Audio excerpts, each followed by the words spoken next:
This is Coop's dad, and this is personal to me.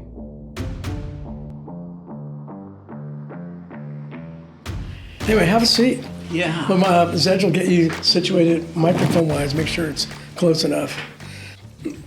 Well, this is cool. You know, usually I wear a nice collared shirt or something a little nicer, but you know what? I'm talking dad to dad, and it's a Saturday. So this was, you know, I'm in the printing business. I don't know if you knew that. Yeah, when we met, I asked you about the signs.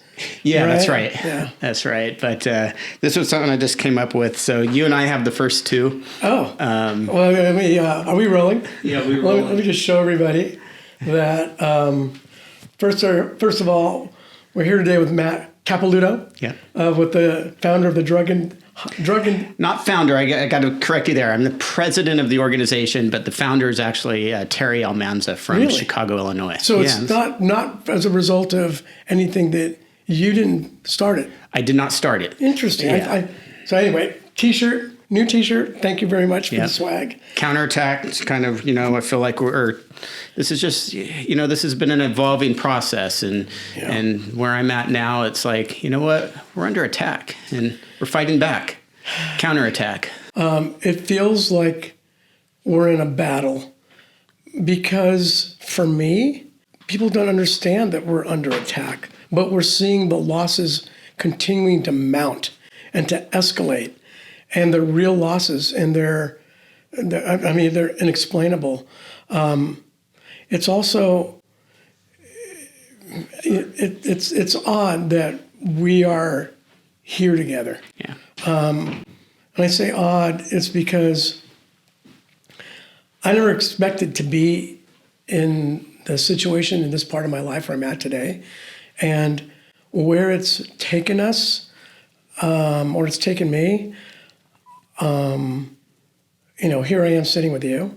Yeah. We've only met once we've spoken to each other like maybe 5 seconds, maybe 30 seconds, but we've chatted a few times online, you know, through messages. And I got introduced to you from somebody else who is involved with you and your cause. But I will just say this. I had an experience, I'm going to say 3-4 months ago, where a friend approached me and had a message from Cooper. And, you know, at first I'm like, I don't know if I really believe a lot of what people have said about messages from like people who have passed away. But the credibility of the person that did it was someone that's highly credible, didn't know this about it, completely random, didn't even know our son.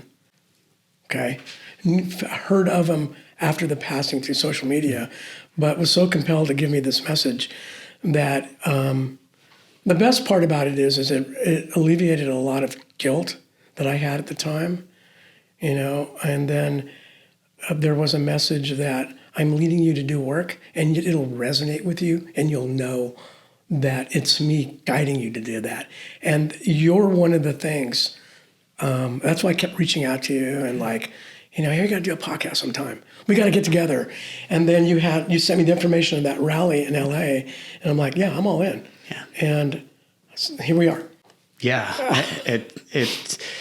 it's crazy. Like you said, we never imagined being where we're at today. But, you know, I got to tell you, over my 3.5 years at this point, and I've been fortunate. I've been in some very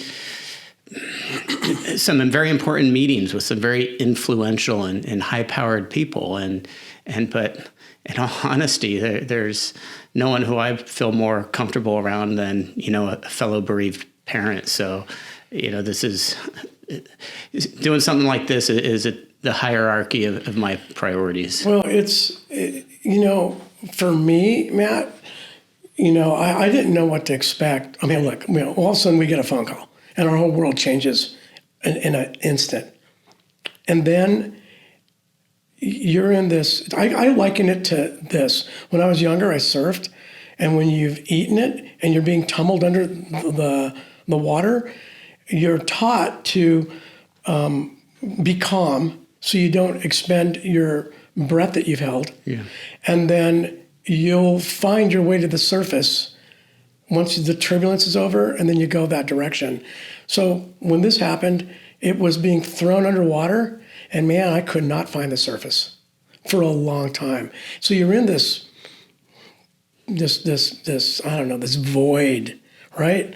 And for the longest time, I could not find another male who had lost a child for any reason, not just from mutually what we have experienced, kids dying from poisoning by fentanyl. I mean, suicide, car crash. Dads didn't want to talk. Yeah. My wife got into a grieving moms group, which was very helpful. And there were wives there that said, I'll have my husband reach out to you. I go, here I am, zero. You're actually the second guy I've spoken to who's lost a child, and particularly what I call in my lane, which is through, fentanyl poisoning. And basically I call it murder. Yeah. And in our particular case, it's murder. Absolutely. So, and then what you were doing, I never expected to do anything but just survive. And here we are both going in, different lanes and things that we seem to have been led to do for other people. And I want to find out more about what you're doing, and I'm sure you probably want to find out more what we're doing. Yeah. And I guess we're full on rolling here. We've been rolling. Okay. Yeah, okay. we're good. All right. I don't know where you want me to begin. I mean, I'm begin from the beginning. I know a little bit about you from the film you sent. Yeah. I didn't know you had other children. I didn't even know if you were married. I mean, you never know someone's personal situation. I didn't know you were had a printing business. Yeah. Give us a little background about who you are, what happened, and how you got started to do anything about anything. Sure. Okay. Well, in our story, this goes back to 2019, and I was born and raised in Southern California. I grew up in Orange County, and my wife and I, it ended up a little over 20 years ago, moving out to Temecula, and I thought that was the ideal place to raise a family at the time, and for the most part, had a normal middle-class family life. And then 2019 for, and I don't swear very often, but shit hit the fan. Hey, you're welcome to speak however you speak, because so do I. And don't worry about it. I have a wife and 4 daughters. My second middle child, Alexandra, she was going to Arizona State University. She was a sophomore. She was attending there on an academic scholarship. And she had come home for Christmas break a couple days before Christmas. 2 days before Christmas, she spends the day Christmas shopping with my wife. That night, we did whatever normal family stuff you do. A couple nights before Christmas, everybody went to bed. Next morning, I got up, did my routine, went to work, and as I was pulling into my place of business, I got the worst call that I could ever get. It was my youngest daughter, Sky, on the phone, and she was in hysterics and just said frantically, "Dad, get home. Alex is dead." They found her, couldn't wake her? My wife found her in her bedroom. My wife had let her use her phone charger because she forgot it. She left it at school in her college apartment. And my wife went in her bedroom to get her phone charger back because she needed it. And Alex was just slumped over. She had a little makeup removal mirror that she had just gotten that her mom bought her the day before, and she was slumped over. She was sitting. I did not see her. My wife said she was basically slumped over it. Oh, God. And she literally thought she just kind of fell asleep that way and went to wake her up. She could tell. Yeah. So... I'm so sorry, man. My wife found her. I'm sorry for your wife. I mean, I like that. Our wives are a whole different story. Moms are, I think they all get put in the same basket as dads. Yeah. But they carry these babies for 9 months, man. Absolutely. So, I drove home as fast as I could and pulled into our street. We live at the end of a cul-de-sac, and I could see in the distance medics and flashing lights. And, I just sped up as fast as I could and threw my car in park right in the middle of the street and went running in the house and bypassed everybody and just... Did they let you see her? No. Yeah, I didn't think so. Yeah. I went straight to her bedroom where her door was closed, and there was a sheriff deputy standing in front of her door when it let me in. Yeah. And, I had no idea what to believe or what to think. Suicide, murder. You're in shock. I'm shocked. You're in shock. Yeah, absolutely. Yeah. After about 30 or 40 minutes, the responding investigator from the sheriff's department that showed up on the scene sat my wife and I down on our couch and said, I'm sorry, but your daughter died of a drug overdose. Here's my card. Let me know if you need anything. Bye. Did you have any, and look, let me just preface and say this. I know how hard it is to talk about this, and it's interesting because we know how hard it is because we've both experienced this, and no one else can understand that unless you've been there. And we certainly don't want anybody else to ever be this experience, have this experience. But if I ask you things that are too hard, it's okay not to go there. I also know that when I get into these subjects and get into it, man, I'm exhausted for the rest of the day. I'm worn out. Takes a toll. I didn't know that, but the more I get involved in sharing stories and getting into it, it really takes a toll. So, I mean, you're okay to talk and not talk about what you want to talk about. Yeah. Did your daughter have any issues that you were aware of drug use or mental health or anything that would have led you to believe that, did you have any clue or were you just completely shocked about this? A little of both. My daughter did have mental issues. She struggled with depression growing up. Early in her teenage years, she was cutting herself and covering that up and hiding it. So, that was certainly a red flag once we found that out. And but how old was she at that time? 12, 13. Yeah, just turning teenager. Yeah. And my wife, God bless her, she took the lead on that, and we immediately got her into help, seeing psychiatrists, finding out what's going on. And in her teenage years, she was diagnosed with what's called massive depressive disorder, severe depression. And with that, over time came anxiety, insomnia. She was on prescription meds for a little while. Like antidepressants? Yeah, which, I'm not a big fan of, but the way the doctor explained it was, basically the alternative without them could be worse. She could end up dead. It's a real slippery slope. It's a delicate balance. I know that all medicines have a good place used properly and overseen, but they're not all. That's not the overall solution for everything, and they can get way out of control. Yeah. Not by someone choosing to. It can just become a problem. Yeah. And I want to point out that most people would actually have no clue that Alex was suffering in this manner. She had her means of hiding it. And, she was very involved in extracurricular activities. She played sports. She volunteered with charitable organizations. She said she had an academic scholarship. Yeah. That takes effort. Yeah. That takes extra effort to get that. Yeah, she had very high IQ, and she was naturally gifted with her smarts. She could. Her teachers often commented because they knew they could.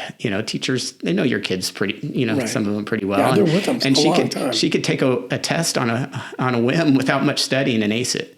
She was just naturally smart.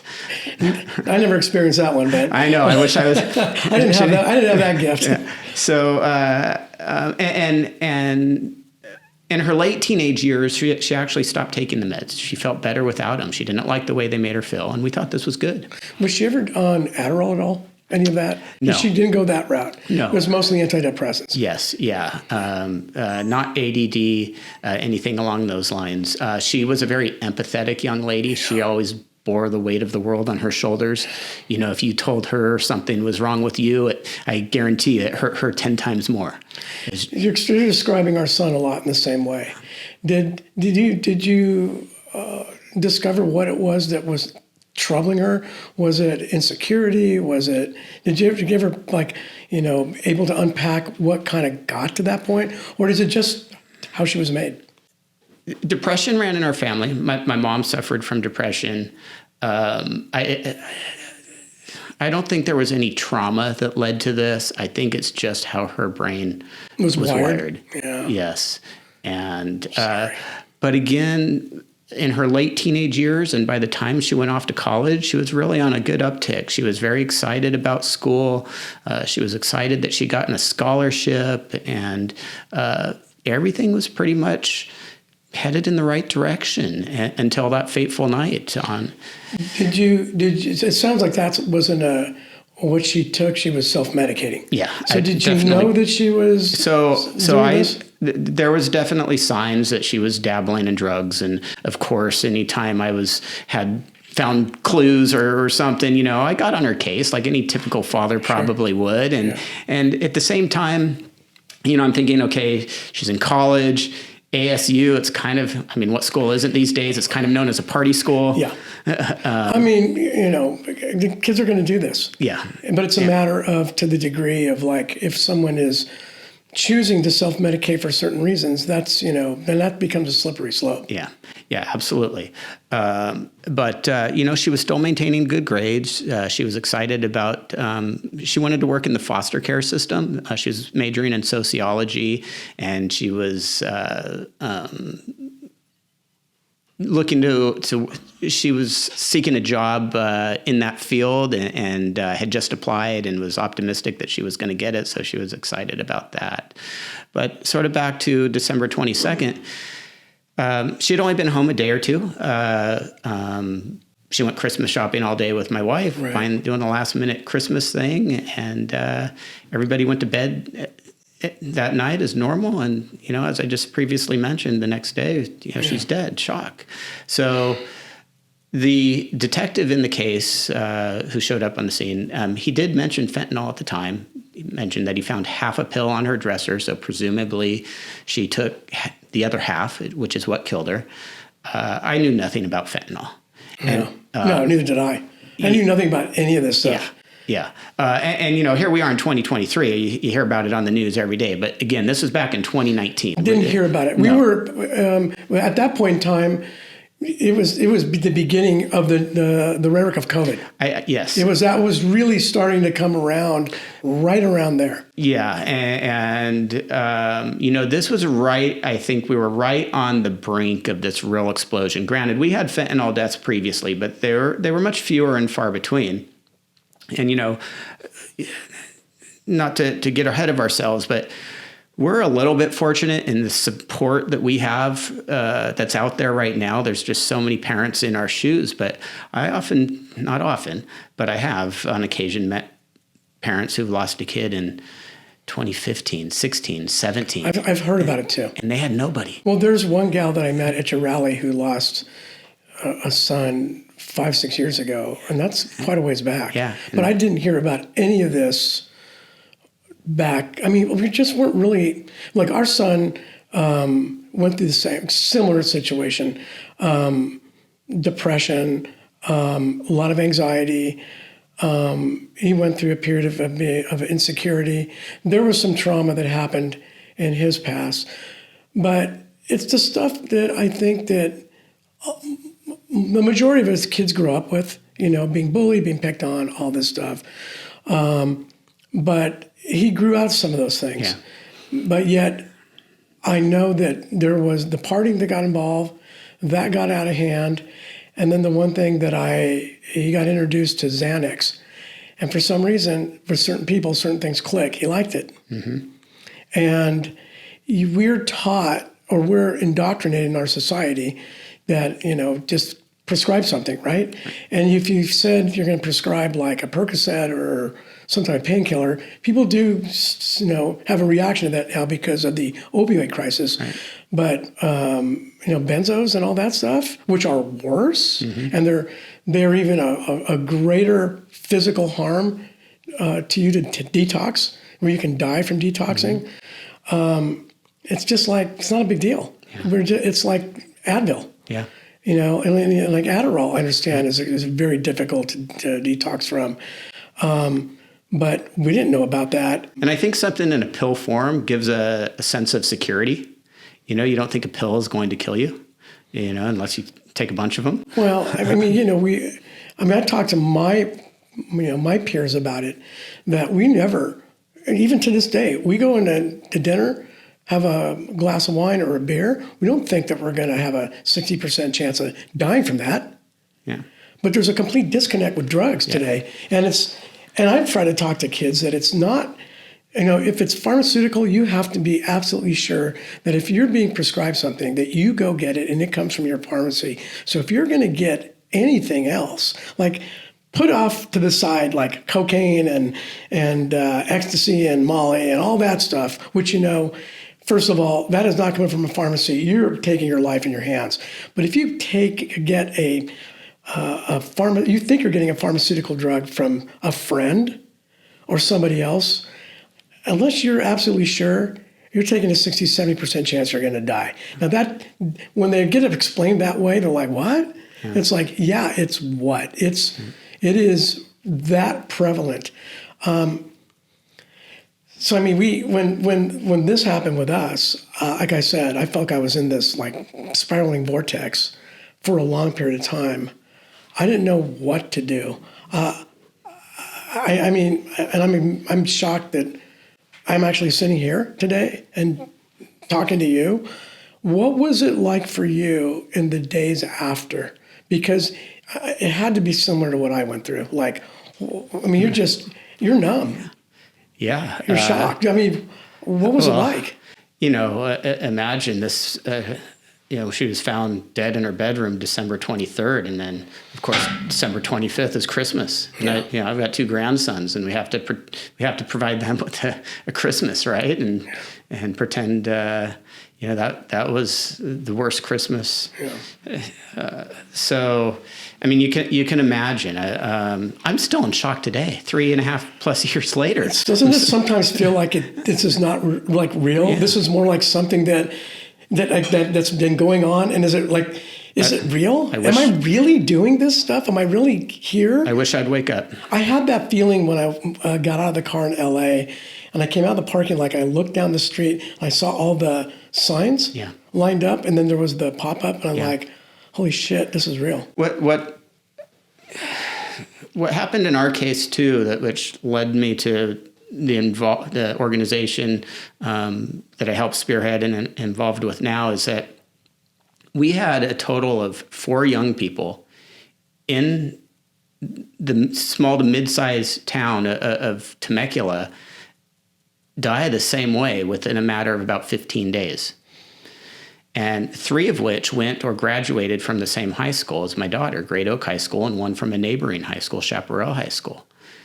And when I learned of these other deaths and met the parents of the mother of one of them, I realized there's a bigger picture here.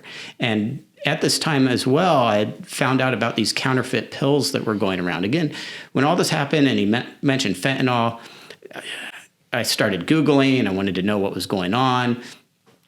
Found out about these counterfeit pills. There was actually a warning put out by our sheriff's department, a warning of the dangers of these counterfeit oxycodone and counterfeit Percocet pills. So I wanted to find out where she got this. Somebody's still out there selling these. Yeah. More people are going to die. Yeah, I went through the same, it was the same pathway. Yeah. I had to do something. Yeah. And her case was also, just so you know, it's originally marked non-criminal. It's an accidental overdose. And So again, I feel like I don't want to put And myself. was it closed? I don't know that I want to say it was closed. It just was not being pursued criminally. There was no for a couple of weeks. Right. Okay. Just for a matter of a couple of weeks. So non-criminal, accidental overdose. Right. My daughter did not have her car at our house. She had her car in Arizona. She had just flown home. She didn't need a car at the house because she could use her mom or dad's. And the only place she went during the 2 days that she was home prior to Christmas was with my wife Christmas shopping. So I thought for sure she had to have obtained this from somebody at school. Yeah, she brought it with her. Yeah, she brought it with yeah. her. Okay, so a couple weeks later, my wife and I had to go to her college apartment and clean it out. And I was I was there. My mission was to find out where she got these drugs from, make contact with the local police there. So my wife is literally, going through her clothes and gathering her belongings. And I'm going knocking on doors in this apartment complex. And I had every intention of finding out who the drug dealer in this complex was. And like I said, I knocked on doors, talked to people, pretended that I wanted to buy something.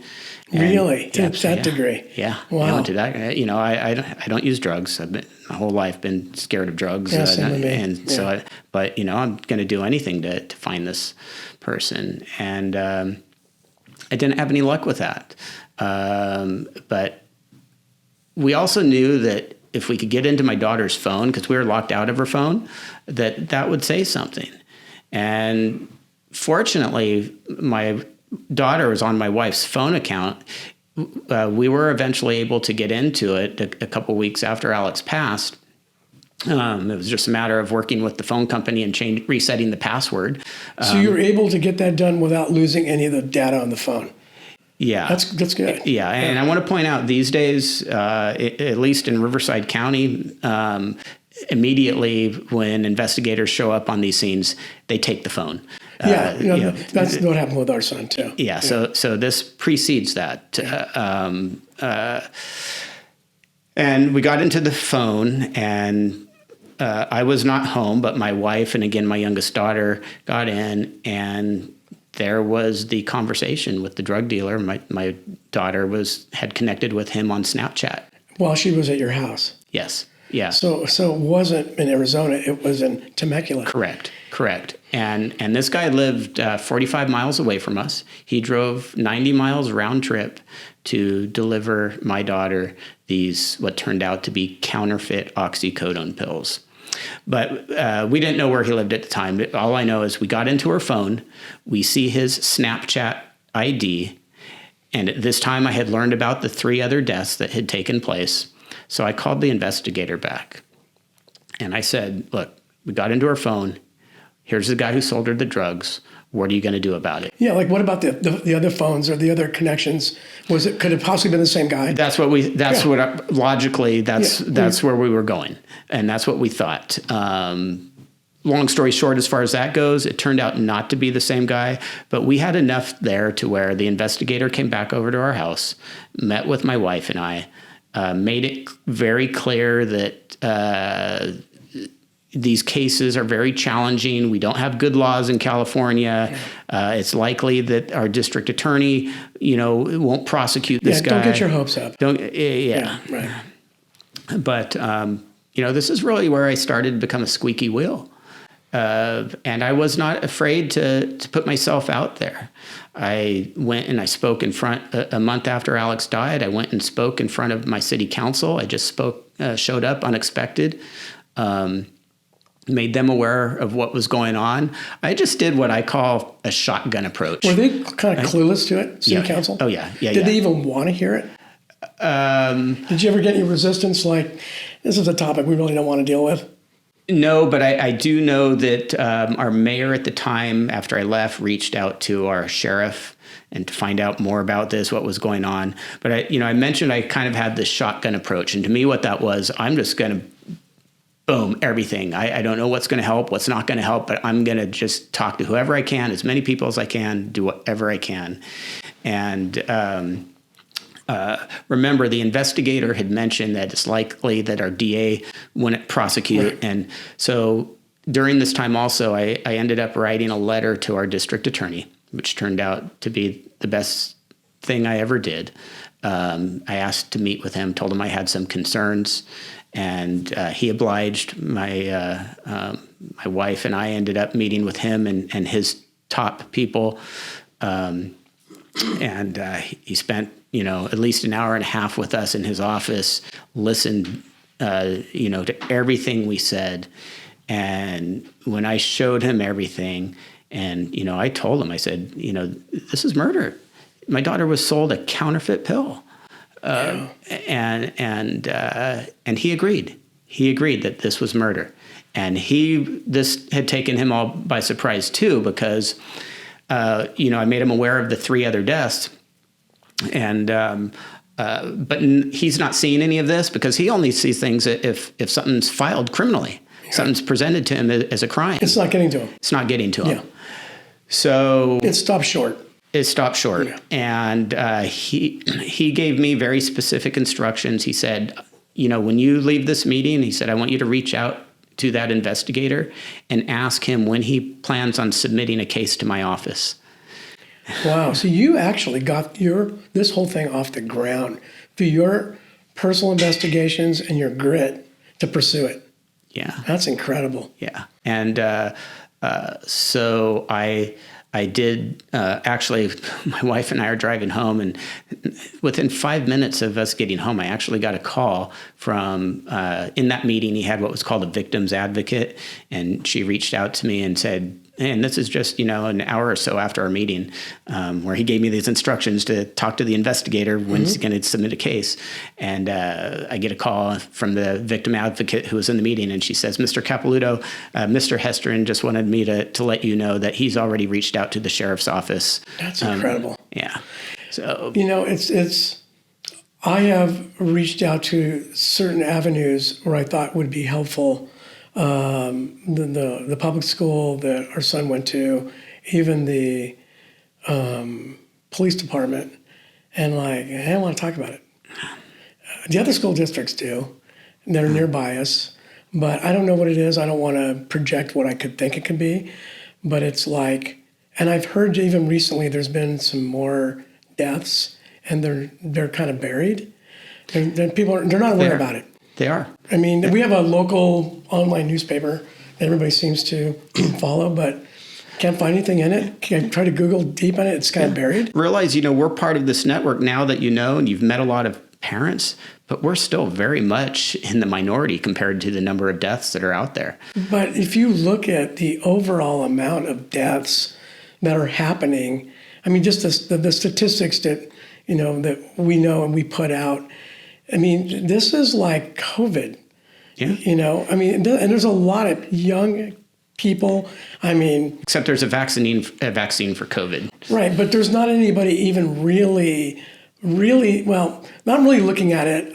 I mentioned at that rally that I know that the DEA is doing what they can when they can, but our state and local authorities are so hamstrung because of the DEA laws. Is doing right. Yeah, they're doing it. I think they're doing a great job. No one knows. They're not considered to be cool. I mean, they're the government. They're cops. They have an image, I guess, based from TV shows, whatever. Yeah, it's where we're dropping. It's not Narcos. It's about saving the kids our kids. Yeah, where we're dropping the ball is definitely at the state and local level.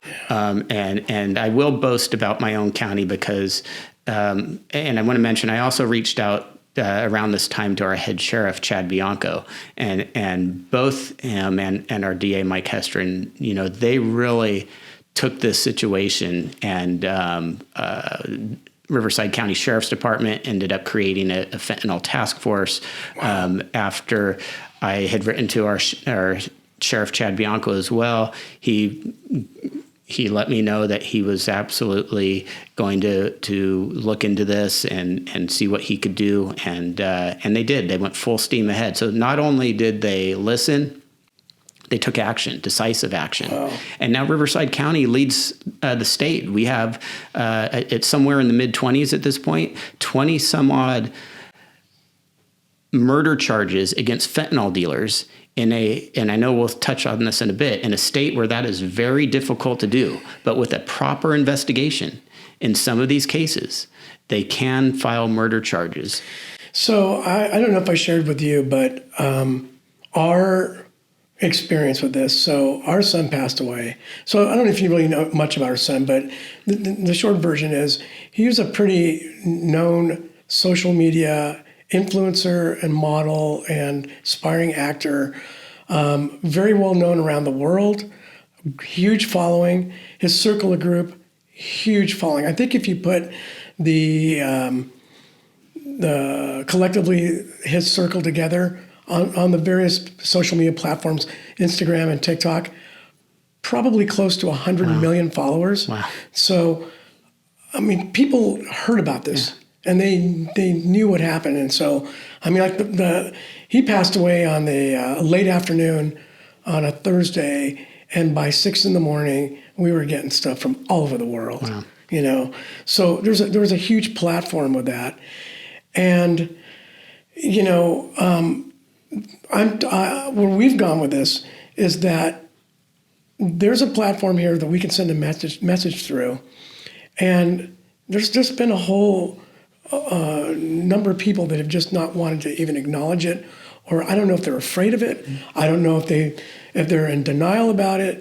But when he passed away, there was an investigator in the city that this happened in LA. It was in Burbank. They went through the coroner. The coroner did his thing, and then we had to wait for the coroner's report, and they told us it was going to come. You know, that this was an accidental overdose. We still have to finalize some things, but it was basically within the next week or so that they were going to file it as an accidental overdose. But then this investigator called us and said, I looked at the report and I'm going to take it to a different level. I don't think this is an accidental overdose. So, and he said the same things that your investigator said. Very difficult, very challenging, et cetera, but I'm going to look into this. And so moving forward by another couple of weeks, he goes, I have your son's phone. I'm going to reach back to you about some things. So then he reached back and said, tell me what happened. Tell me what went on that day. What in your past communication? Tell me all you know about him. I've looked at him on social media, but I want to hear what you know. We talked about his drug history. We talked about his mental health history, what he was doing, what we thought what was going on. And then I said, I've got all these messages with him, and I sent him screenshots of all that. They said, can you help me get into his phone? I actually had his passcode, so they got into it. Then he called back and said, we're going to pursue this.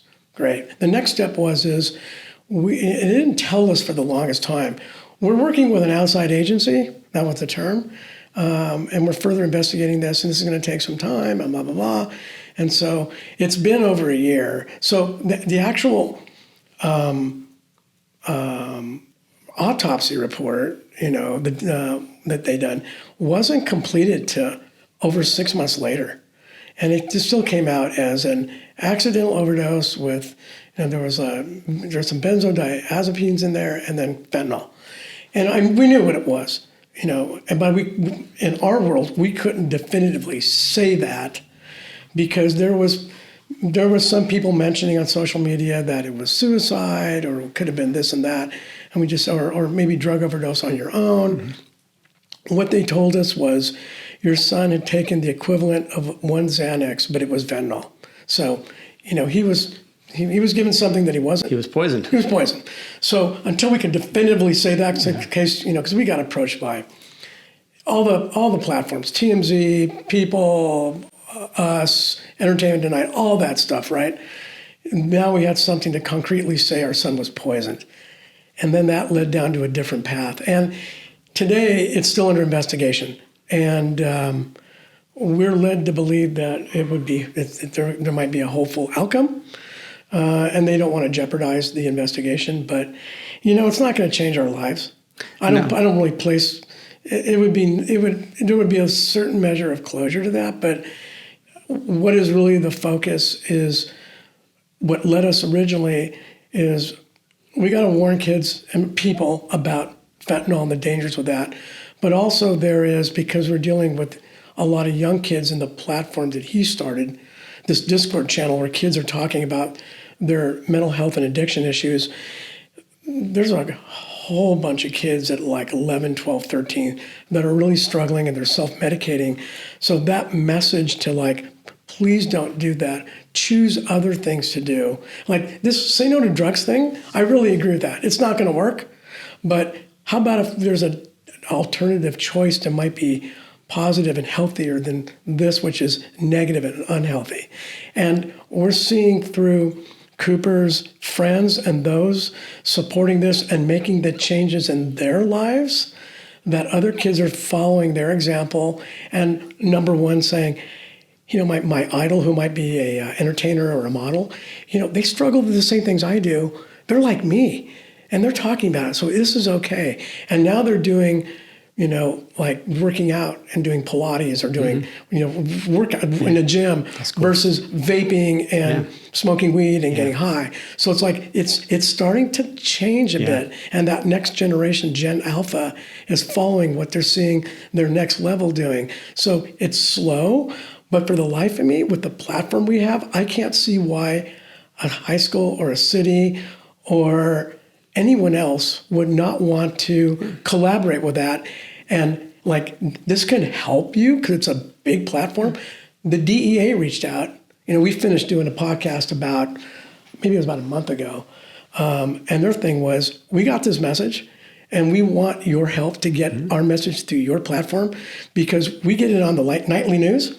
Channel 4, Channel 7, and nobody watches it. Kids aren't watching it. No, they don't. Nobody watches it. Even the boomers aren't watching it. They're watching, CNN online and Fox News online. They're just not interested. He goes, but we're on the front lines trying to save lives, and we have this message. And then, it was eye-opening to sit down with them and talk about it. And hopefully we'll have an opportunity to meet with the head of the DEA at the end of the summer and do a podcast with her. This gal, I don't know if you know who Ann Milgram is. She's fired up. She's really good. But here we are going through this route or this lane of a message for, Coop's peers that they all loved him. Like, you don't have to do this. There's choices. And if you go too far with things, sometimes, it takes control of you. I didn't realize that benzos, how strong and how dangerous they are. But when I connected with the detective and he told me about how hamstrung they were and that if there's a strong enough case, we bring in the DEA, which basically led me to know that was the outside agency. And then when I spoke to them about like, oh yeah, if they bring us in, we'll go. We will go, 100% on this. And it's like, wow, why isn't the state level and local level doing it? And then I got connected to you and I saw what you were doing and I go, that's when I got that message. And it resonated with me too. Like, this is a lane we have to be in. We have to support to get these laws changed. And I can tell you, as much as people don't know in my peer group about fentanyl and the dangers of illicit drugs, the counterfeit and all that, they have no clue about the laws. They think, well, why aren't we arresting these people? Why aren't we prosecuting? This is murder. And then when I got the reasons like why not, I was shocked. And then when it was about a month ago or so, when you were going back up to get through to try to get Alexandra's law passed, and it fell short from a vote, and then the reasons to me were mind blowing, like what you're up against and why you're not getting this done. Yeah. So, first let me mention with your son and his platform, there's no doubt we need to be getting this message out to our youth. And there's a lot of red tape with a lot of school districts and getting this messaging in schools during school hours. But that has to be done first and foremost. But the road of advocacy that I went down which is equally as important, is holding accountable those who are poisoning our loved ones, those that are out there profiting off of the lives of unsuspecting victims. Look, this is what the DEA says, which I believe. This is purely about profit, nothing else. Yeah, absolutely. And so the big problem in the state of California is that in order to hold a drug dealer accountable for murder, you have to prove that they had specific knowledge that the drugs that they were selling could result in somebody's death. That's actually a very difficult burden to prove. Inherently, we all know dealing drugs is dangerous. Why is it illegal? Because it's dangerous, right? Right. But how do you actually prove that the drug dealer knew the drugs they were selling could kill the person? Okay, so let me ask you this question, because this is my lack of information. Mm-hmm. Let me be devil's advocate. If you were selling legal drugs, mm-hmm. I think that would be a harder argument to say homicide, manslaughter. I'm selling you Advil mm-hmm. or aspirin, and you decided to take like 20 bottles. I mean, why are you holding me accountable? Mm-hmm. But if it's an illegal drug, there's a reason it's illegal. There's a reason it's illegal. And then here's the other example, which I think this is how this works. If you go in to rob a store and use a gun, there's a whole different degree of penalty by having that gun. If you kill somebody, that's a large degree of a penalty. Mm-hmm. If I'm with you and I don't have a gun, but I'm there and somebody gets killed, I'm as equally as guilty as in charge as that person. Whether I knew they had a gun or not, by choosing to be there in that situation, I'm going to have the same type of issue as that person who had the gun and fired it and killed somebody. Why is this so we're talking California far here. Away from a scenario like that? It's not, but we're talking California. And over the last couple decades, we've virtually eliminated all the laws that have any teeth to them that hold people accountable. There's something called the felony murder rule that got overturned by our California Supreme Court maybe about a year or so ago. And imagine a scenario where you're robbing a bank and maybe a person in the bank sees you and runs but trips and hits their head and dies. Okay, caused it. You caused it. Yeah. Now in California, that would not hold water. That was called, committing where somebody dies while you're in the act of committing a crime. California, that no longer holds up. They aren't going to charge you with murder. And it's just the direction that we've gone here. We've gone too far. And we need to get back to sensible laws. And this is where we came up with Alexandra's law. And so with this burden of having to prove that the drug dealer knew that they were selling something that could result in death, what we decided to do was mimic exactly what we currently do when somebody is arrested for driving under the influence. Yeah. And that is, if somebody is arrested and convicted of selling drugs, they're going to get an admonishment letting them know that selling illegal drugs can result in somebody's death. And if they continue to do so and somebody dies as a result of their continued actions, they can be charged with murder. This admonishment would be kept on record. Now, hopefully, so it's kind of like a one strike. Yeah, hopefully like a warning. It's going to dissuade somebody. But now, if they continue to sell and somebody dies as a result, now prosecutors have that evidence of implied malice. They're able to prove that that drug dealer knew what they were doing was dangerous and can result in death. But today, they can just continue to sell, and if someone dies, it sounds like it's the burden of proof is too great to accomplish. We're not really doing anything to these guys. They're not accountable. Yeah, until the law's passed. Until we get your law passed. Exactly. I simply say, California is now a fentanyl sanctuary state. We're letting these fentanyl dealers get away with murder. There's basically no consequences for distributing fentanyl. So, a lot of these politicians, I hear them argue, and they're even out of touch with how our laws work. They say we already have laws to hold these dealers accountable, and we really don't. You know what the maximum sentence somebody can get right now for trafficking fentanyl in California is? The maximum sentence is 5 years. Yeah, I heard of something like 3 to 5 years is best you can get. So you hear about these cases where people are being arrested and they find enough fentanyl to kill, millions of people. Yeah, literally millions of people. The max they can get is 5 years. And I want to tell you what happens in the state of California. If this person was arrested in a county where there's overcrowded jails, such as Los Angeles County, San Francisco, my county, Riverside, they may get that 5-year sentence. Okay, but because of a prison realignment program that was started under Governor Brown and then it eventually evolved with our current governor, Newsom, we have this prison realignment program, which is if you commit if you're serving time in state prison for a nonviolent crime, you're going to get sent to the county jail where this crime occurred. Well, county jails are only meant to house people for up to 1 year. Yeah.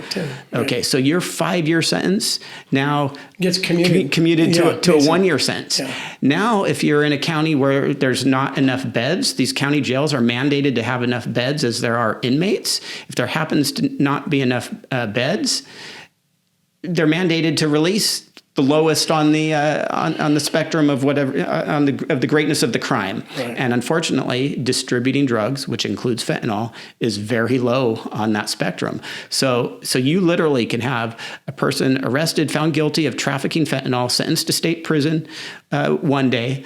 The second day, they're transferred to county jail, and the third day, they're back out on the street selling fentanyl. That is unconscionable. It is unconscionable. I mean, I look at the person that, sold Cooper the counterfeit Xanax. I don't know what's happened since then. How many other people have died? Yeah. And they were just marked accidental overdoses. You got to realize still in many counties, many of these cases are not investigated criminally. For the most part, if there's not a parent or somebody out there being a squeaky wheel, most of the time these cases are just, washed away. I mean, that, like we didn't squeak. We're very fortunate that this one detective felt compelled. Yeah. And then, we met the DEA, and at the federal level, they have a lot stronger punishment. Well, at the federal level, we have better laws. Yeah. And our daughter's case eventually got taken over by the feds as well. You don't have to meet that burden of implied malice, proving that the drug dealer knew the drugs they were selling could result in somebody's death. You simply need to prove that they sold something illegally. And you died from it. And they died from it. Yeah. And distribution of a controlled substance resulting in death.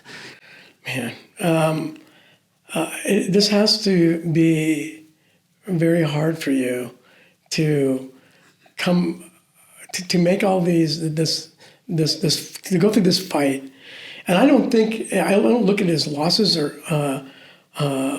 as being unsuccessful. I really believe you'll get this done. I mean, you are so determined. I don't see you giving up on this. No. But I don't know, what was it? What did Kobe Bryant say? Or was it Michael Jordan? I've shot, I don't know how many thousands of balls and, missed and not missed the game winners. But yet, how many did he actually win? I mean, it's that kind of fight, right? Yeah. We are getting more and more support for this law. People understand the necessity of it. What this will do, it will, again, referencing my daughter's case, we identified the drug dealer. At the state level, we were able to prove that he sold the drugs, but selling drugs is basically a slap on the wrist. He would have likely gotten probation. So without a murder charge, there's no way to get these guys behind bars for a long period of time. That's why even more so than sales, distribution, trafficking charges, we need the ability, the prosecutors need the ability to charge these people with murder. That's what will get them behind bars for at least a decade or two. Because these guys don't stop. The guy in my daughter's case, within a couple weeks of him knowing my daughter was dead, he was reaching out to his supplier to purchase more of these pills. Okay, they don't stop. Yeah, I wouldn't expect they would. It's all about money. And you follow the money in every situation, and it comes back, or follow every situation. It's always about money. Yeah, and I want to, go in a little bit here with the legislative process. We brought this first to Sacramento 3 years ago, and everything has to first go before committees. Right. And this went before the Public Safety Committee, which consists of 5 senators. And you have to get 3 of the 5 to support the bill. If you get 3 of the 5 to support it, then it goes to the full Senate for a vote. We have 40 state senators in California who at this point today, the majority of those senators support this bill. So if you can get past the Public Safety Committee, we're going to pass this. You can get that third vote. Yeah. It's probably going to get passed. Yes. Okay. Yeah, no doubt in my mind. We have the majority of senators on board as what are called co-authors these days, and it would pass. But on this particular Senate committee, we have 4 individuals that are just of a different mindset. Well, this is the question that everybody's going to want to know the answer to. Why would this not get passed? Why would only 2 of the 5 support it? One of the 5. Why would 4 or anyone not support it? Yeah. What are they not understanding, or what do they believe that may be more important than this? So recently, the third time this is brought around, and I have a great video, and if people can go on drug-inducedhomicide.org, I posted it on there, scroll down, and you'll see a video, and it's titled, it asks the question, is California a fentanyl sanctuary state? Because you're going to hear 2 of these senators argue their reasoning for not supporting the bill. Which are? So one senator, Scott Wiener, he basically argues that that he feels if somebody is going to be given this admonishment, it should be known by the drug dealer that that drug dealer should know that he was distributing or selling fentanyl.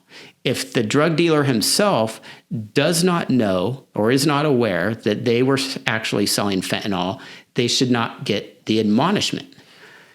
Keep in mind, it's just a warning. And this is why we're giving it to them. Hey, indeed, you were selling fentanyl. It caused this person's death.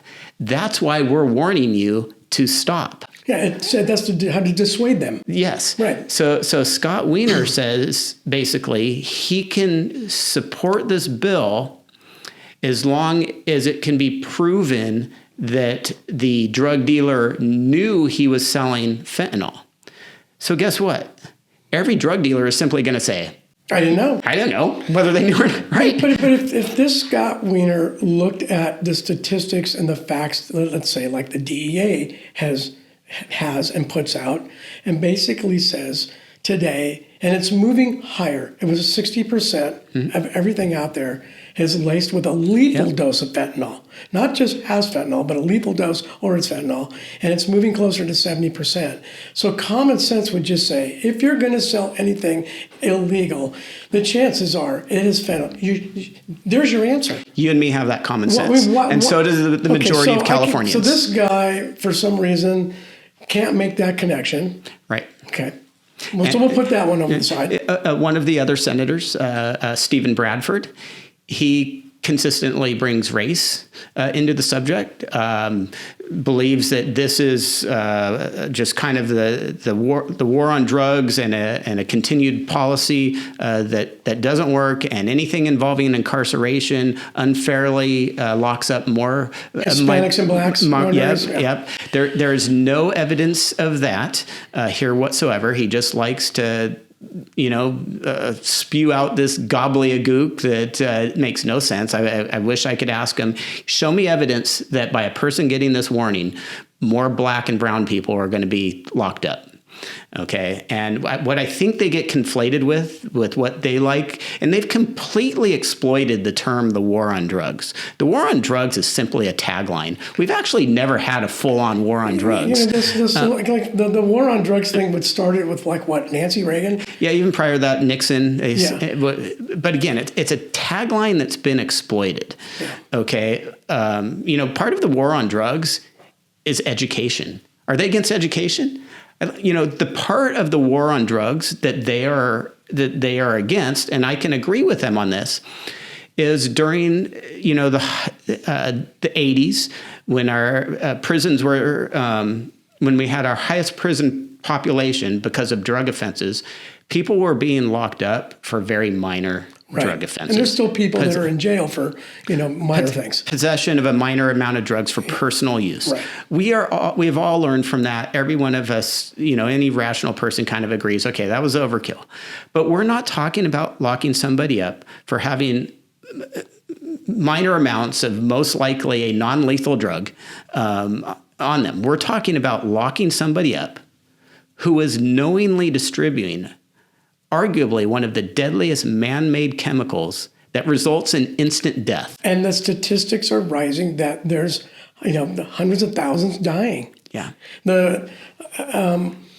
I sat down with Special Agent Bill Bodner for that podcast, and I've looked at the stuff that Ann Milgram has spoken about. Of course, they're going to go after drug distributors, but their main focus, what they call at this moment, is to stop the needless killing of Americans by way of fentanyl and synthetic, and what's now, growing from that. That's their main focus. Yeah. They want to stop the deaths that are happening. That's what they're focusing around the world. And then they're peeling it back, trying to get to the sources and then the money. It's everything they can to stop the deaths. And yet that is a complete disconnect between what you've just explained. Yeah. And they're representing our populace. Yeah. And I want to point this out also because there's this argument that, you have the low-level street dealer, who's easily replaceable. Well, first of all, there's no more low-level street dealer. What is low-level about causing deaths? Okay. So what I want to point out, and I want to make it very clear with the people listening, because, there's this argument that locking up and arresting the street dealers doesn't do any good. The reality is this: less than 1% of all drug deaths result in the conviction of a drug dealer. Okay. So clearly we're not locking enough of them up. No, we're not overpopulating the jails with drug dealers.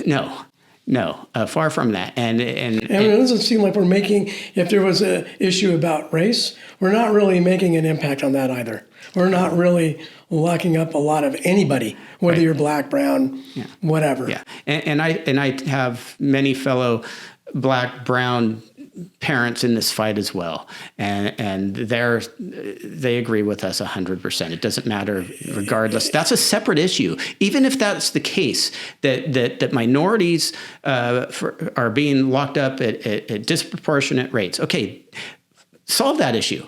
All right, but that is different than this. This isn't the same issue.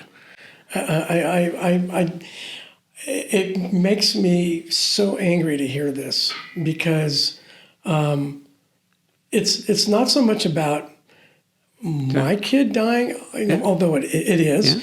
It's about these other kids that are dying and are going to die. Yeah, and I don't mean to interrupt, but I want to finish on these handful of senators that we're talking about. I mentioned Scott Wiener. I mentioned Stephen Bradford. There's another Senator, Nancy Skinner, and the Senate Safety Committee. They have a committee analysis that analyzes the bills. And, we wanted to mimic our DUI legislation, what's called the Watson Rule. It's the Watson admonishment that's given in DUI cases. And she came out and said on record that she could support this had it actually mimicked our the Watson Rule, our DUI legislation.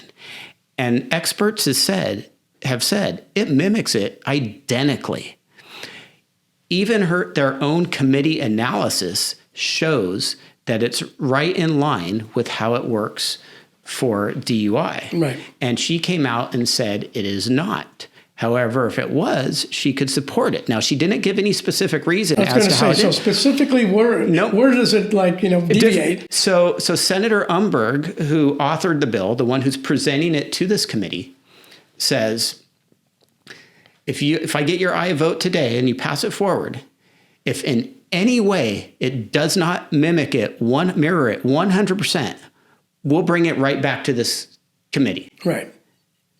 And she stayed silent and still did not support the bill. And you couldn't get a reason from her at all? No, she never gave a reason as to why it did not, in her opinion, mirror the current DUI legislation. It does 110%.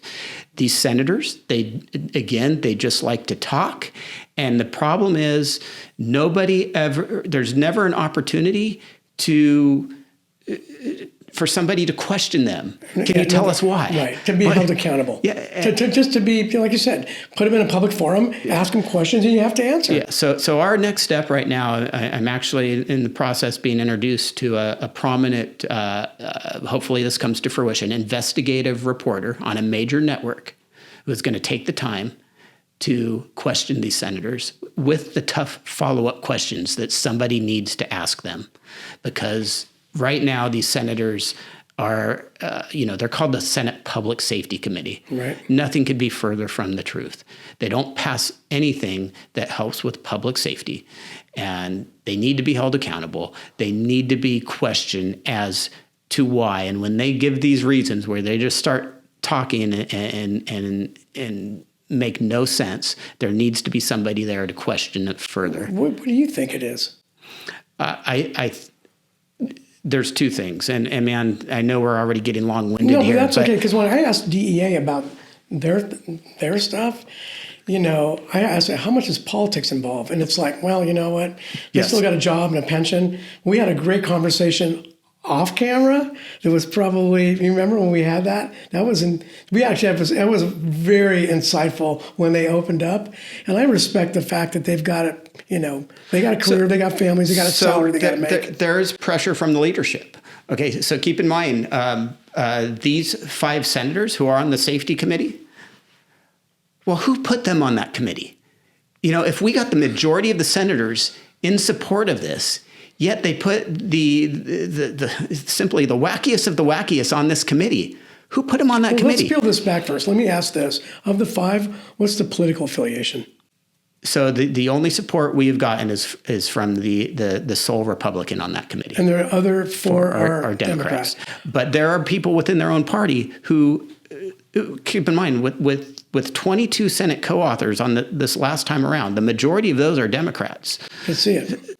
It's, I resent politics at this point in my life. I hate the far right and I hate the far left. They don't represent the majority in the middle. No, they're both completely dysfunctional. Yes. And again, when I get into the political discussions with anyone, I just say, look, they're both bad. Yeah. They're both self-absorbed.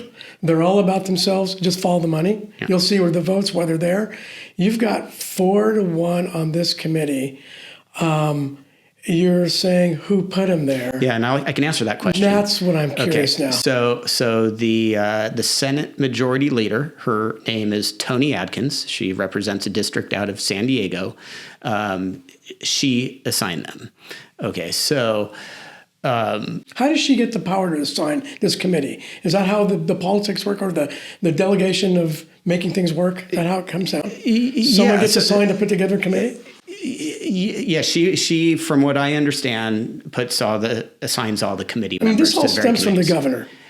Everything Correct? seems to trickle down. But I mean, doesn't it stem from the governor? Ultimately it does. Yeah. Okay, and this is delegation that goes down and down and down and down. Yes, okay. But the higher up you go up this ladder, the more they're shielded from the scrutiny. Of course, this public safety committee has taken a lot of blows for not supporting this bill. They've been, there's been news stories, publications, both in print and television and online, and they're taking a lot of heat. Who's shielded from it? Well, Senator Tony Atkins. So we did actually a rally in front of Senator Tony Atkins' office a few months back. Even though Alexandra's law did not pass, she actually has the power in her position to still get it to the Senate floor for a vote. This committee can be bypassed. There are means of doing that. She can override that decision and get the bill to the next level. Basically. So we called on her to do that. And that sort of fell on deaf ears. I wrote a letter asking to meet with her. She ended up not meeting with me. We did this rally in front of her office to bring attention to this. Now, one of the things that is taking place right now, which I do believe was largely as a result from our rally in front of her office, her bringing attention to this, us bringing attention to her. A committee has been formed, a working group, as it's been titled to me, and what this working group is, it's a handful of senators who have agreed to get together and discuss a piece of legislation that will encompass several aspects. Senator Umberg was invited to be a part of this working group. He said he would only be involved in it if it was guaranteed that there would be a law enforcement component to this bill that they come up with. So from my understanding, he was guaranteed this. They are working on this. I'm hoping it's Alexandra's law that will be tied into it. And it's going to be a broader piece of legislation, cover some other things from what I understand. But we'll see. That's still taking place. We have all the way through August through other means to get legislation passed still through our legislature. So that's one of the things that's taken place. But I also want to point out something else. On the assembly side, keep in mind, bills can be passed through the Senate, also the Assembly. So we have Assemblywoman Diane Dixon. She recently authored ACA 12. What that stands for is an Assembly Constitutional Amendment. Another way something could be passed into law in California is if it's brought to the voters to vote on. If it gets on a ballot. If it gets on a ballot. Right. And this is one of the ways to do that is through a California constitutional amendment. So you have so many signatures to get it to the ballot? So the way the process works is we have to get 2/3 of our entire state legislature, that's 2/3 of the Assembly and 2/3 of the Senate, to support this constitutional amendment. The California Constitution came about in the 1800s. Since then, we've had over 500 constitutional amendments. So this is nothing new. We do this fairly regularly on subjects that they feel it's important to do to get to the voters. So if we could get 2/3 of our legislature to support this going to the voters in the 2024 election would have a chance to vote on Alexandra's law. And then it would automatically put in, if somebody is arrested for selling fentanyl, they're going to get this admonishment. So that's the battle right now is going to be to get 2/3 of our legislature to support it. So, what we really need everybody to do at this point, Californians up and down the state, they need to call their local Assembly and Senate representatives and tell them to support this constitutional amendment. If we can get this to the voters, we know it'll pass. There was recent polling done that was very broad, covering, Republicans, Democrats, rich, poor, all nationalities. The bottom line is the vast majority of Californians support holding fentanyl dealers accountable. And so we know this would pass if we could get it to Californians to vote on. Well, let me take this one step back and ask you this. So you got the 4 that are there overseen by this one senator. But like when the opioid crisis happened, you could see, again, follow the money. Big pharma, the companies, who was getting paid off, who was profiting, so to speak. And unfortunately, that was the motive behind all of that. In this instance, it doesn't. Am I missing something where these particular 4 members of this public safety, whether they're Democrat or Republican, is irrelevant to me, because this is what I believe. I don't think it's a red issue or a blue issue. It's a red, white, and blue issue against all of us. It's, fentanyl doesn't discriminate, and the drug dealers don't discriminate. And so that's why the racial rationale doesn't fly with me. The overcrowding in jails doesn't fly with me because, like you said, less than 1% are getting thrown in jail. It's for murder and poisoning. It's irrelevant. It just makes no sense. So why are they not supporting this? What is the personal motive? It's either money and votes money. If the public is gaining greater momentum and realizing how dangerous this is, and it's happening everywhere, why are they against it? I can't seem to see what's the logic. What's the personal reasons why? God forbid I don't want any of these people to lose a loved one. Yeah, there's no good answer. Ann Milgram says this, and it's very true. And the head of the DEA, she says there isn't a community and there isn't a family that has not been affected by fentanyl. And that's not a degree of separation. She says, in the United States, there is not a family or a community that's not been affected. And you know what? She's right. It's that prevalent. And we do need to have a COVID-like response. How are they so disconnected from it? The greater question is, why do they have so much power? How does this handful of individuals get to, dictate what laws do and don't get passed? They have that power, though, and it's flawed. It's flawed. There's a flaw there, and I could see that in other areas of personal reward or down the road post politics. I see it in the real estate business that I'm in. People trying to get things passed for development and all that. You can see where people get compromised. But there's no personal reward I can see coming out of this. There isn't a pharma. And the cartels aren't. This isn't Mexico where the government's in bed with the cartels. It makes no sense to me other than they're just completely clueless. And it's wrong because as a result of that, more and more people are becoming addicted and dying, or just dying unnecessarily. And they want to treat this purely as a health problem and disregard the public safety aspect of it. And the reality is it's both. It is both. They are very supportive, as I am, and I'm sure you are as well, as things like Narcan. Or mental health. Mental health. This is where it all kind of begins with. When you unpack everything to the very core, it begins with how someone feels about themselves because they're choosing to do this. But there's a lot of different stops along the way, like the End Overdose Foundation. They're not there to try to teach people to stop doing drugs or whatever. They just know if you're going to do it and you're going to take this risk, maybe at this juncture we can save your life, which makes sense. But it has to go farther. If you don't mind me asking, because I don't know, when Coop died, was there anybody with him? No. Okay, I want to point this out. Yeah. The vast majority of parents in our shoes that I meet, including my daughter, as much as a proponent I am for Narcan, I know it has saved lives. But you know what? Narcan wouldn't have saved our kids' lives. No, there's nobody there to administer it. They did it by themselves, and you can't give it to yourself either.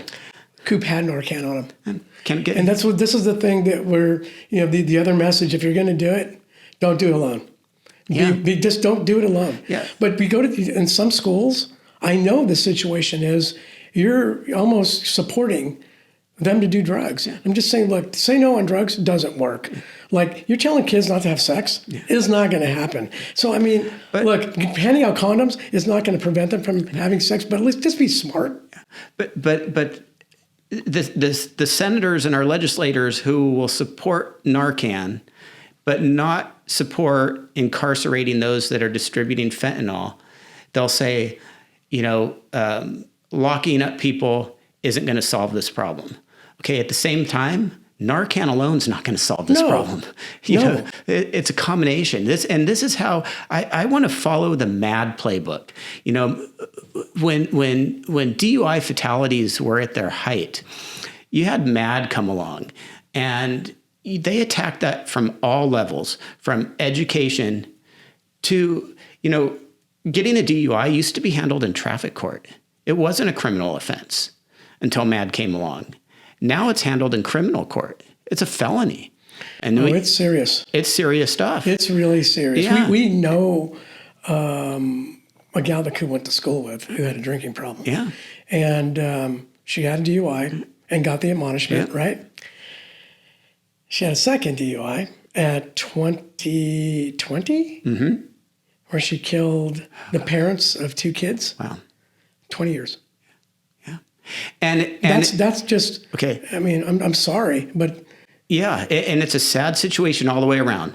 But if she didn't get either the help she needed or learn her lesson after the first time, do you just let somebody like that continue to drive? No. Of course not. No. And we need to do the same thing with these fentanyl dealers. 100%. If they've been given the warning and they disregard that warning and they continue to sell fentanyl and people are dying as a result of that, you have to have a means of getting them off the streets.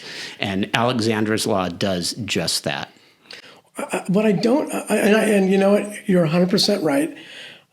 That's why, we were supporting you with this. I want that message out. When parents want to listen, or my contemporaries want to listen, they're shocked about it.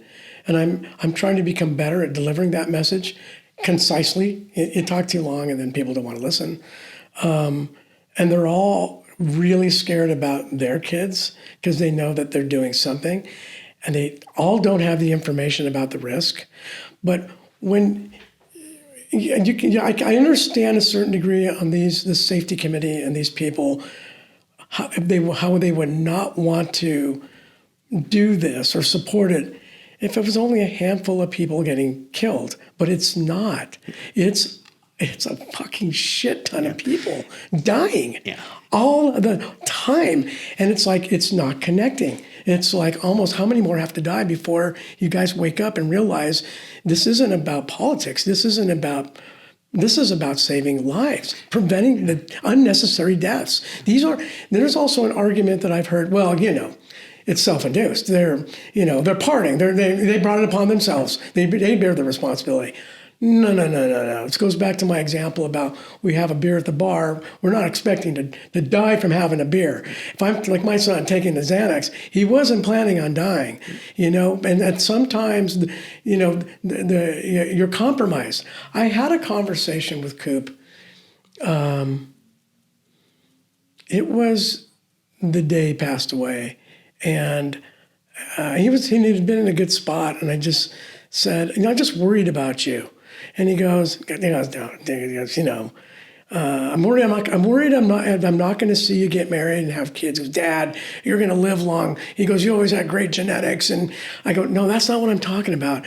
I said, I'm just worried that your judgment's going to be compromised and you're going to take something that you think it's something and you're going to die from fentanyl. And that was that day. And I was like, oh, fuck. It's like, and anyway, it's like, I don't want somebody to have to go through this to like the light bulb or get slapped across the face that this needs to change. But people are not listening. I think there's still. We were at the rally and there was the what was it? It was a district attorney. Somebody running. Yeah, No, we had two the people. last One, round? yes, we had a district attorney from Los Angeles there, Right. and somebody who's running for district attorney in Los Angeles. And the district attorney did not want to come out. He didn't want to show up there. The attorney general. The attorney general. He did not want to have a conversation with anybody. So, it's like I put a message into our district attorney in Orange County, who I know is a Republican, and would maybe want to hear this, and like a couple messages in and zero. No response. I'm like, really? I go, I mean, you would get so much support through our platform that could help. I'm actually going to be introduced to him at a completely different function, but I'm going to give him the runaround of that function. Well, give him the benefit of the doubt. Yeah. Todd Spitzer has been very vocal in our support, wanting to hold these dealers accountable for murder. I do know many of the cases in Orange County. He has actually worked closely, his office, with the feds and turned them over for federal prosecution. So that's good. But I want to go back to our attorney general. Some of the audience might not know, we did a rally in front of our attorney general's office a couple weeks ago. Our attorney general is the top law enforcement officer in California, basically. California's top prosecuting attorney. And he's come out a month or two back with some very strong words that he said, when it comes to fentanyl, fighting this, him and his office are all in. And it seems as though, this is my perception of things at this point, based on what I've seen, and I follow this quite a bit. When he comes to words, he may be all in, but when it comes to actions, he appears to be all out. He has not come out, and we asked him to come out in support of Alexandra's law when it was being presented to the safety committee. His stance on it at the time was he was going to remain neutral. Remain neutral? And we had... And then give us a reason why, and you don't get a reason why. This is, keep in mind, he's the boss of 58 district attorneys underneath him. We have 58 counties. He's setting the culture. And the majority of these district attorneys in California support our law. We had the endorsement of the California District Attorneys Association. That's the district attorneys as a whole wanted to see Alexandra's law passed. And your boss, the attorney general, remains neutral. So he has not come out as of this date, he has not publicly supported or come out in support of any piece of legislation that holds fentanyl dealers accountable for the deaths that they are causing. So this is what's mind-blowing to me. Why? Because you don't think you're going to get votes? I think you're going to get votes across the board support for you. I think you're going to look like a hero. I think you're going to be a good guy. I think people are going to love you. I think you're going to get a lot of support from across the political spectrum. Why would you not do this? This is the part that's like, there's something there that people are beholden to. I don't know where it is, but it's unpacking these layers. Why are they saying no? It makes no sense. He was originally appointed to his position by Governor Newsom. So his first term in office was by appointment. He did win election the second time around, but he had a lot of money behind him. It's always tougher to beat an incumbent as well. But do you have any thoughts on this as to why any of this food chain would not support this? I mean, taking yourself aside and saying, as a grieving dad, like, okay, where does it make sense to be against this? Yeah, to you and me and any person, rational person with common sense, it's a no-brainer. So, but what's bad about this is you have this minority who is keeping it from passing. So it just doesn't make sense to me. It doesn't make sense to me either. And to anybody who I explain it to, I think that there's probably a number of people out there in our state, in our counties, that believe if somebody does die as a result of fentanyl poisoning, that they probably are prosecuted and going to be jailed. I think they would be shocked to realize, like me, less than 1%. It was like, nothing happens to this. You know, that Really, nothing happens unless the feds get involved. and in my case, that dealer was out there for at least 2 years before he was apprehended by law enforcement and arrested. In your case, it appears that dealer is still at large. Yep. Okay. In essence, we have allowed these fentanyl dealers to become serial killers. If they're distributing, am I left to believe that the person who sold this to my daughter was my daughter, his only customer? That he stopped after that? And that he stopped after? No, of course not. No. So we've let our laws have turned Actually, these. we're enabling. Yeah. Versus that we're enabling the behavior. Yeah. I can get away with this. Mm-hmm. Nothing's going to happen. Yeah. The risk needs to outweigh the reward, and right now it doesn't. Oh man. I still just get blown away that we exist in this kind of society today. Are there other states that you know of that have made progress that could be models for us? Well, yeah, and here's where, when I first got into this fight, hence our organization named Drug-Induced Homicide. Drug-Induced Homicide is actually a law that 25 other states have, and for the most part, it mimics our federal laws.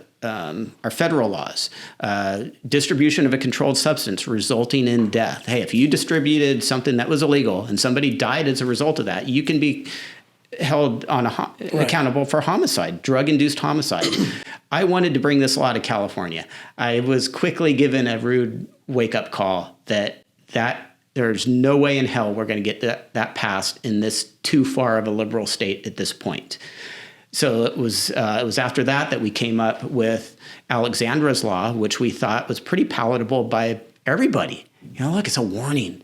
You know, we're not immediately throwing somebody behind bars. We're given an opportunity to avoid a life behind bars. I thought when I first saw that route was like, you got to be kidding me. Yeah, it sounds like it's a joke until you understand how it works. Wait, I'm giving you like a mulligan. Yeah, and a lot of people don't quite understand. But then I understand now the rationale behind. Okay. Correct.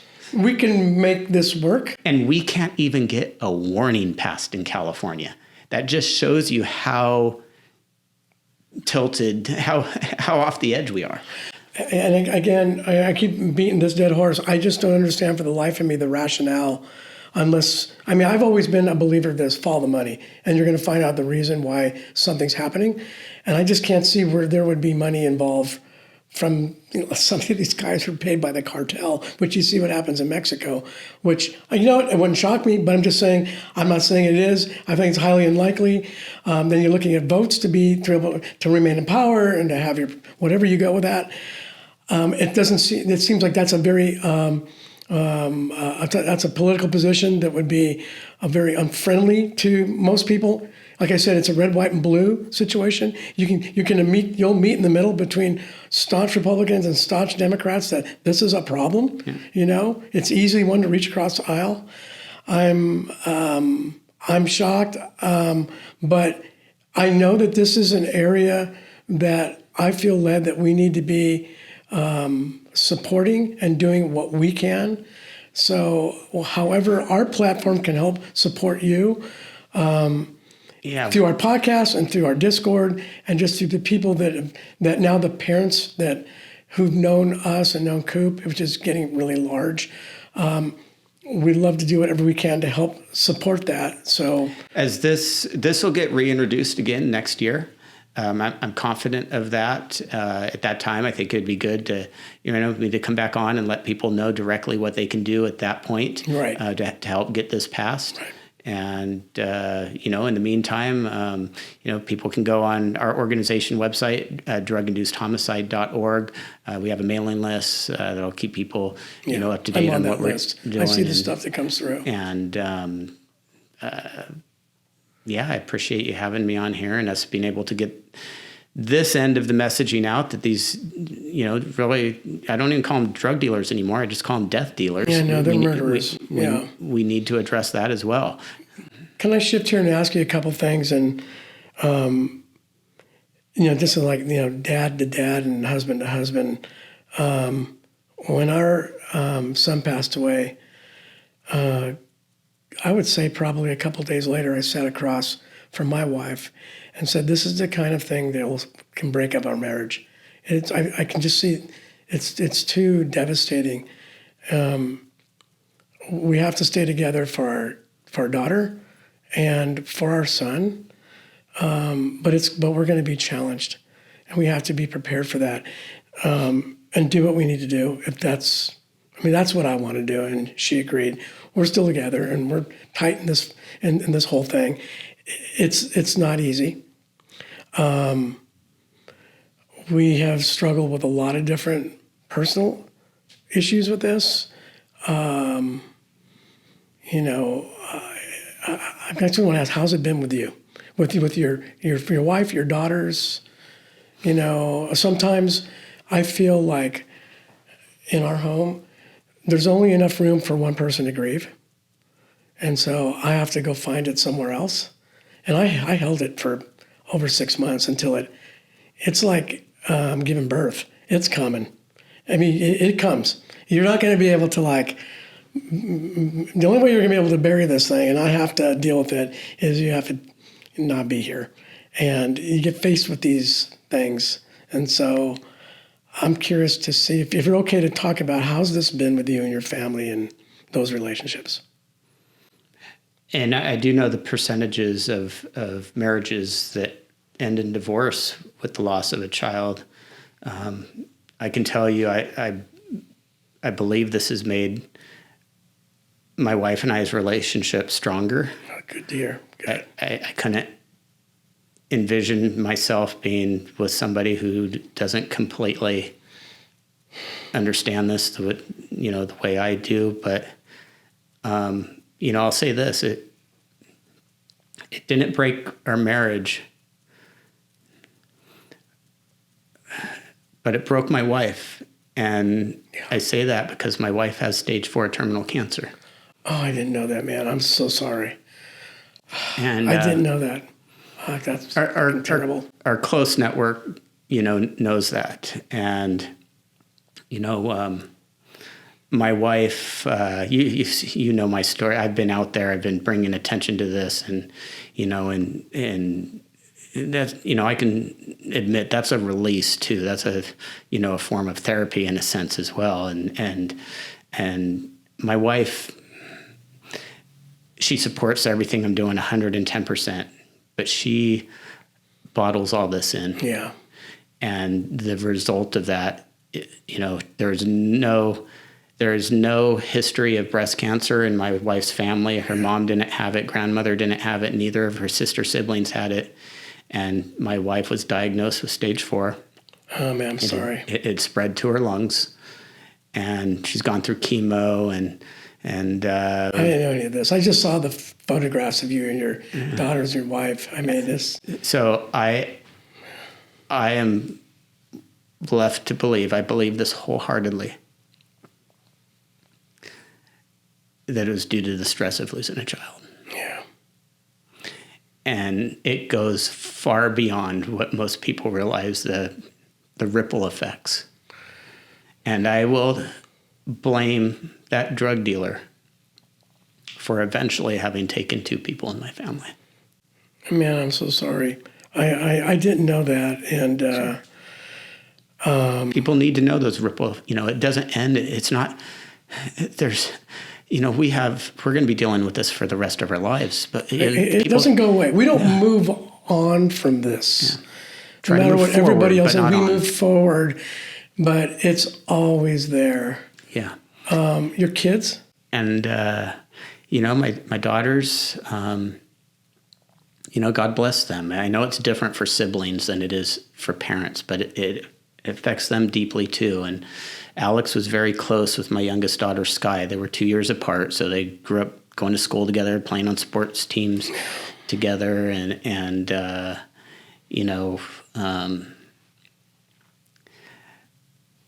Sky, she was interviewed on a show that discussed the fentanyl situation with siblings who had lost a sibling, and we didn't see the interview until it aired on television. And Sky actually always has shown very little emotion until this interview. And this broke my heart because she broke down and said she knew how bad her mom and dad were hurting, and she felt if she cried in front of them, it would make them hurt more. She was trying to be strong for you guys. Yeah, but she broke down, and that. Oh my God. So it's tough on the family dynamic. Every once in a while we're together. All my kids are grown now. I'm 31 and 30, and Sky, my youngest, at 22. But when we're together, I have to be careful if I ride a fine line if I bring up something fentanyl related, because it's like, Dad, come on, not now. Yeah. No. I understand. The dynamics are different with every person, every family, but we all grieve differently.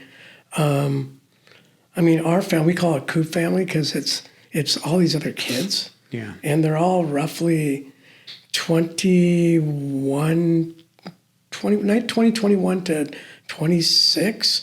My daughter, Parker, and Cooper were best friends. They lived together for a while up in LA until Coop moved in.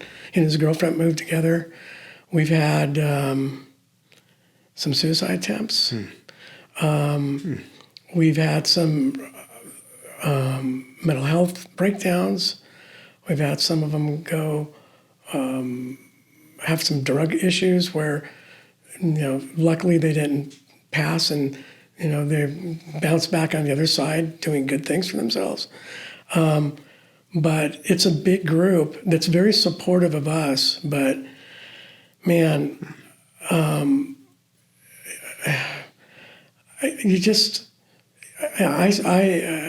really the first dad I've actually really spoken to about this. I've been open on a couple of the podcasts that we've had, and where people were shocked that certain things that I said, how I felt, and in December I was really thinking about suicide, and just because I'm just not that kind of person. I'm not. I've been an athlete all my life, and I've just never been one to quit, or I've always been successful. But man, you have no idea how dark you can get and spiral on this. And then I realized I can't. You better be picking up that phone and getting. You have any of those thoughts? You better be calling me. Well, and now I'm going to be calling. That. Now I'm going to be checking on you a little bit more. But I mean, we need each other. We're human and we're real, and like you said, it actually kind of spawns more damage that continues to grow. Yeah. And our daughter suffered, and she just did a podcast with my son's girlfriend. They're both in the social media world, and the things we heard and saw. It's like, it's doing all you can to put your foot forward. I sense that you're a lot like me in this discussion, because for somehow we have to go do something as part of our survival. And I just feel like, when I got the message from Coop that there are things for you to do, and I have work for you to do, and you'll know. He knows that that's my method of survival. And I'm not burying this and hiding from it. I'm just learning how to move forward with it in the way that I know how. But man, it's I worry about my wife certain times coming home if she's going to be alive, because I said earlier, people put us in the same category. You guys lost a child. You're right, but I didn't carry that baby for 9 months. There's a symbiotic relationship, and we get introduced when that baby gets born, and it's like it's a different relationship for mothers and children than dads and children, just inherently. So I give I put that on a pedestal, and that's a deeper thing. I want to expand on that a little bit though, because I think there's, as the dads, we're the protectors of the family. And we have that spawned on us from childbirth. Yeah, we're the protectors. Yeah. And we weren't there to protect a child. Failed. I don't like to go there because ultimately, our kids died from the results of evil and a criminal. Yeah. But nonetheless, as the protectors of our family, it's a heavy burden. There are things that we just couldn't do. And that's with people who have been brought up that we can do. It's doesn't work in my DNA when someone's ever told me, you won't be able to do this or you can't do this. And then that was a different conversation when I showed them that not only did I do it, but I had a really good, exceptional level of success with it, not to throw it back in your face. It was satisfying to me, but I've had to learn to overcome a lot of things to be the person I am today. But when there are things that are truly out of your hands that you can't, it's almost like, what do you mean I can't? You go into that dark hole about failing. If it wasn't for the message that I got from Coop, it's what actually turned me around. And when I heard it, I laughed and I smiled because I realized it was really true, because this person couldn't know the things that were only known by him and I, and how it resonated. It was real. And where I have been led since then, the doors just opened up and I see change happening, and I see kids responding back. I was going to do this. I was going to do that. I decided not to. It's like, hey, we can save one kid's life. Yeah. It's a success. What if we can save 2 or 3? And so we just, I believe from my faith standpoint that this was meant to be, and God's planned, and He had this plan, and the impact that Cooper's had around the world was His right time and place for that impact and that plan to be executed. So I'm not mad at God and I'm not angry at God. I understand that. So it gives me some solace and it gives me some motivation. But there's so many people that I've talked to that are just struggling on the brink of self-destruction. I don't know how I don't know how they get by. If you don't have that faith. I mean, I have faith as well, and I can only hope we're gonna, life's a blink of an eye. Up there is where it's at for eternity. There's a day we'll all be together, and I believe that's true. But man, if you ever need me, you can call me at any time. I mean, I met a guy online through Facebook who lost 2 kids in one night. And to me, it was like, I have this cliche saying that, it can be a lot worse. I didn't think anything could be worse than this.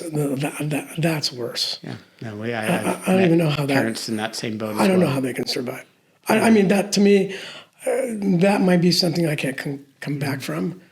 But I do believe God has a plan for all of us, and I think that's why we're here. I think our kids are really leading us to do this, and that's the least I can do is do my best. One thing we can give our kids credit for is including you and I here today, but think of all the people that we have now met, many of whom are probably, very, very good people. Yeah. This new friend network. It's a result of our kids. Yeah, I mean, everything. What's interesting, Matt, is that I'm 67 now. I was thinking, I've had a number of different careers, and I was thinking going into early 2022, I was saying this to people, I think I might do one more career before it's all over. I'll keep my real estate business because I can do that. But I started off as a teacher. Maybe I'll do that. I got reintroduced back into music. I used to be a musician when I first started out. Thought maybe I'll do that. Yeah, maybe I'll be like, the soundboard or in a studio. I have a really good ear for that. But here I am. This is my new career, and I'm enjoying it because I know that it's helping people, and it's helping me heal. So, Turning pain into purpose. yeah, anyway, and thank you for coming down and opening up and sharing. This will be seen by a lot of people. And our platform's always open to you. If you need to get a message out Sure. of any, That's great. or, and take also if advantage you of it. need to talk as a dad, I'm always available. My phone's on 24/7. I don't turn it off. And I look at it all the time. I'm probably insane for that. But, I still don't sleep well. Yeah. But I just 3.5 years of that. feel that it's things I got to do. So it's always there for you too. Yeah. God bless you, Harold. Yeah, man. Thank you. Thank you for coming down. You bet. Thanks. Thank you for watching. Please like and subscribe. And for more information, please follow us at the Coop's Advice Foundation.org.